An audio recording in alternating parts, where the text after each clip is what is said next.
ભાવનગરમાં મૂંગા બહેરા રિક્ષા ચાલકે માનવતાનું ઉદાહરણ પૂરું પાડ્યું છે. રસ્તા પર મળેલ 4,000 કરતાં વધુ રોકડ રકમ તેમજ આધાર કાર્ડ, પાન કાર્ડ સહિતના મહત્વના દસ્તાવેજો મૂળ માલિકને પરત કર્યા. ભાવનગરમાં માનવતા મહેકાવતો વધુ એક કિસ્સો સામે આવ્યો છે. શહેરના નવાપરા ભાગે રસુલમાં રહેતા યાસીનભાઈ રઝાકભાઈ ઢેરૈયા રિક્ષા ચલાવી પરિવારનું ગુજરાન ચલાવે છે. યાસીનભાઈ સાંભળી તેમજ બોલી શકતા નથી. યાસીનભાઈ રૂપમ ચોક વિસ્તારમાં રિક્ષા લઈને પસાર થઈ રહ્યા હતા ત્યારે તેમણે રસ્તા ઉપરથી રોકડ રકમ તેમજ પાન કાર્ડ અને આધાર કાર્ડ જેવા અગત્યના દસ્તાવેજ મળી આવ્યા હતા.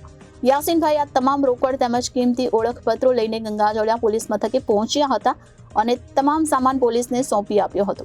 ગંગાજળિયા પોલીસે ઓળખપત્રોને આધારે તેના મૂળ માલિકને પોલીસ સ્ટેશન ખાતે બોલાવી જરૂરી કાર્યવાહી કરી 4,000 કરતાં વધુની રોકડ તેમજ તમામ ઓળખપત્રો સહિતનો સામાન મૂળ માલિકને સોંપી આપ્યો હતો. આમ ભાવનગરમાં મૂંગા બહેરા રિક્ષા ચાલકે માનવતાનું ઉદાહરણ પૂરું પાડ્યું. સાહેબ, આજે તમે ગંગાજળિયા પોલીસ સ્ટેશન અત્યારે આવ્યા છો, શું કામ આવ્યા છો અત્યારે? મારું એટીએમ કાર્ડ અને પાન કાર્ડ નીચે પડી ગયું, બરોબર?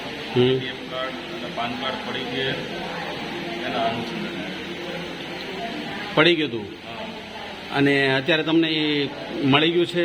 હા, મળી ગયું છે. કોને મળ્યું હતું અને કઈ રીતના તમારી પાસે આવ્યું તે જણાવજો. અમે રજાકભાઈને મળેલ,